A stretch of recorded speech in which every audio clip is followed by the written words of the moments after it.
Seja bem-vindo ao podcast MG Familiar. Um podcast sobre temas pertinentes que nos fazem refletir e frequentemente com implicações para a prática clínica. E damos as boas-vindas ao nosso anfitrião, professor Carlos Martins.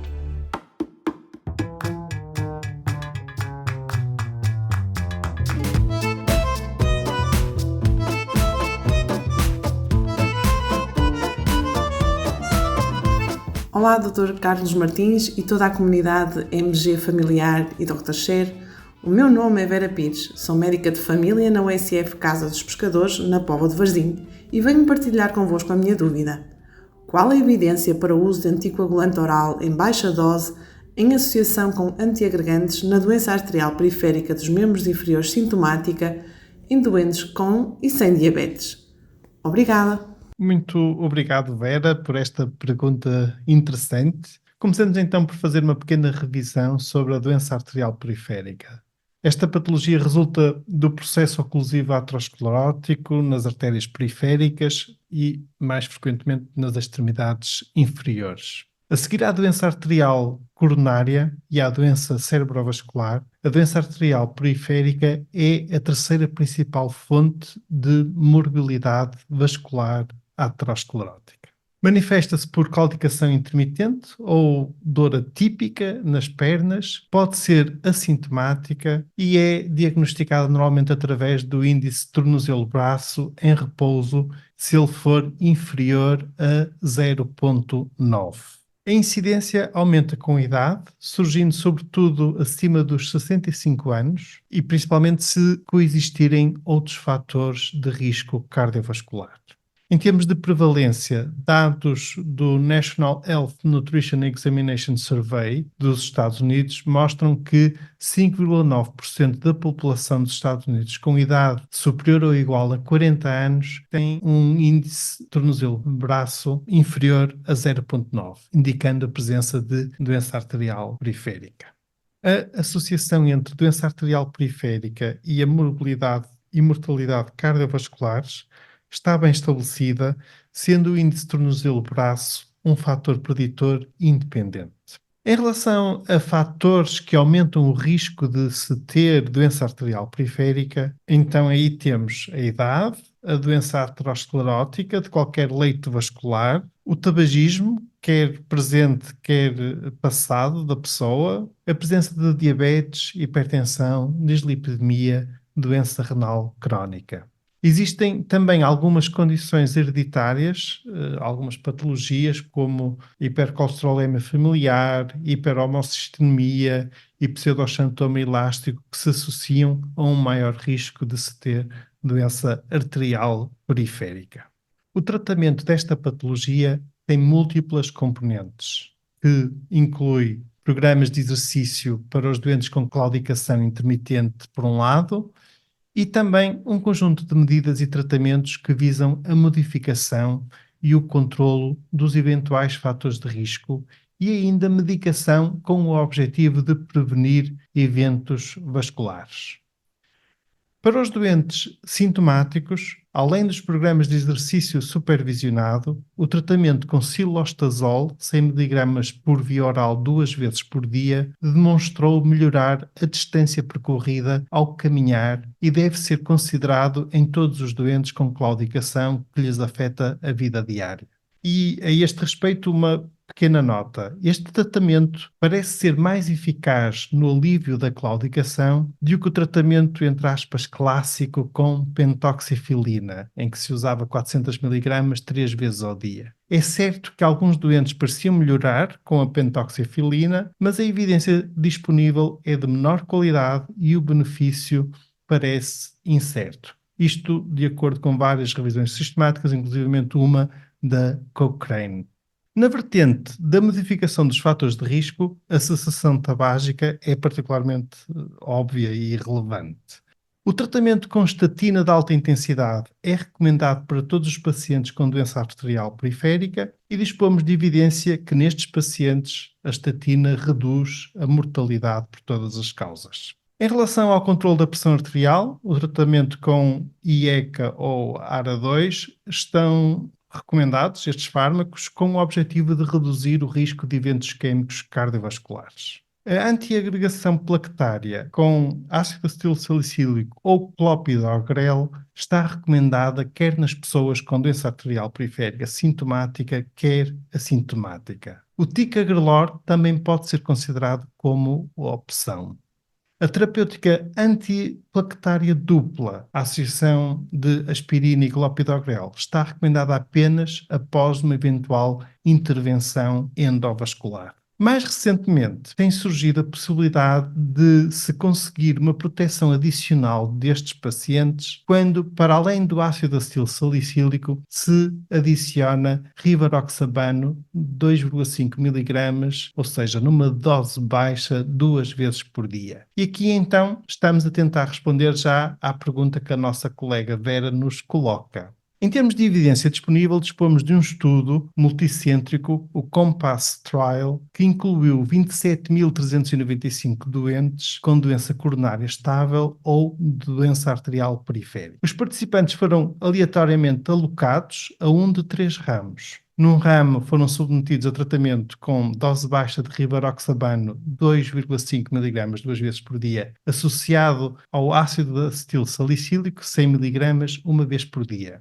Num segundo ramo, os pacientes foram submetidos a tratamento com rivaroxabano 5 mg 2 vezes por dia, associado a placebo, e noutro ramo do tratamento, os pacientes realizaram apenas ácido acetilsalicílico 100 mg uma vez por dia, associado a placebo. Após um seguimento médio de 23 meses, verificou-se uma redução estatisticamente significativa do outcome primário, um outcome composto de morte cardiovascular, AVC ou infarto do miocárdio. E esta redução verificou-se no grupo tratado com rivaroxabano 2,5 mg 2 vezes por dia, associado ao ácido acetilsalicílico, e por comparação com o grupo que foi submetido apenas ao ácido acetilsalicílico. O rivaroxabano isolado em 5 mg, em comparação com o ácido acetilsalicílico isolado, não reduziu significativamente o outcome primário. Analisando os dados do subgrupo dos participantes com doença arterial periférica, um total de 7.470 pacientes participantes, também aqui se verificou uma redução no grupo rivaroxabano 2,5 mg mais ácido acetilsalicílico. E verificou-se uma redução de 28% do risco relativo do outcome primário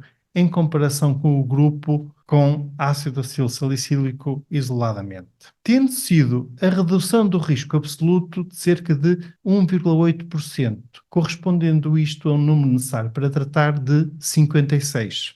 Deste grupo de participantes com doença arterial periférica, se olharmos para os que tinham diabetes, podemos verificar que também aí se manteve o benefício do grupo rivaroxabano associado ao ácido acetilsalicílico. E nos diabéticos, o número necessário para tratar até é algo inferior, é de 30. Ou seja, nos diabéticos o benefício ainda parece ser ligeiramente superior. Qual é o senão desta estratégia terapêutica? É o aumento do risco hemorrágico. Quer na análise global de todos os participantes no estudo, quer no subgrupo dos participantes que tinham doença arterial periférica, verificou-se um aumento considerável do risco hemorrágico. Nos participantes com doença arterial periférica, verificou-se um aumento do risco absoluto do evento hemorrágico major de 1,2%, o que se traduz no número necessário para dano de 83. Uma questão essencial e clinicamente relevante é saber se as melhorias observadas na prevenção dos eventos isquémicos compensam o risco de hemorragia. A resposta a esta questão tem sido algo difícil de obter. Há um artigo mais recente publicado na Circulation em 2020 que apresenta uma análise de risco-benefício com dados de seguimento deste estudo do COMPASS Trial aos 30 meses, ou seja, já depois da publicação original do COMPASS Trial no New England, e que apresenta números algo mais favoráveis. Por outro lado, as versões atuais das guidelines para a abordagem da doença arterial periférica, quer da American Heart Association, que são de 2016, quer da Sociedade Europeia de Cardiologia, não incluem ainda os resultados deste estudo, pelo que não incluem ainda a recomendação desta terapêutica. Por exemplo, as guidelines da Sociedade Europeia de 2017 referem mesmo o seguinte, que o grupo de trabalho que elaborou as guidelines tem conhecimento da interrupção prematura do COMPASS Trial, devido a se estar a verificar uma eficácia do grupo tratado, mas como os dados ainda não tinham sido apresentados nem publicados à data da impressão e da conclusão das guidelines, não foi possível abordar esses mesmos resultados. É provável que na próxima revisão destas guidelines, quer das europeias, quer das americanas, esta associação terapêutica já venha referida e recomendada. Então, em resumo e em resposta ao desafio da nossa colega Vera, esta é a evidência que encontramos no presente para os doentes com doença arterial periférica, quer diabéticos, quer não diabéticos. Os dados sugerem um benefício da combinação ácido acilsalicílico e rivaroxabano em baixa dose na prevenção dos eventos isquémicos. Contudo, este tratamento também se associa a um risco acrescido de hemorragia. Perante isto, se quisermos maximizar a proteção destes doentes, devemos ponderar muito bem o balanço entre o benefício e o dano. Devemos explicar ao paciente este balanço, devemos avaliar bem o risco hemorrágico e proteger estes doentes em relação a esse risco, nomeadamente em relação à hemorragia digestiva. Em pacientes com risco hemorrágico superior, será preferível manter apenas o ácido acetil salicílico. Nesta análise, deixamos de fora os doentes com doença arterial periférica já submetidos a intervenção endovascular ou revascularização. Contudo, posso partilhar convosco que também nesses doentes, após intervenção e de acordo com o estudo Voyager-PAD, se obteve um resultado similar com esta associação terapêutica, ou seja, eficácia na redução de eventos, mas aumento do risco hemorrágico. Caros colegas, por vezes a medicina coloca-nos estes desafios, a evidência por vezes não é clara ou existe sempre algum trade-off entre eventuais benefícios e eventuais riscos ou danos, mas muito obrigado à Vera pelo desafio que nos colocou e façam como a Vera, enviem-nos um áudio com uma sugestão para o nosso podcast ou apenas uma breve saudação, enviem pelo Instagram ou pelo Messenger do MG Familiar e tentaremos integrar alguns dos vossos áudios em episódios futuros do podcast do MG Familiar. No áudio, deixem o vosso nome, especialidade, local de trabalho e, por favor, não exceder os 60 segundos. Desde já, muito obrigado também por estarem aí desse lado, por nos ouvirem. Fiquem bem, continuem bem, até ao próximo episódio.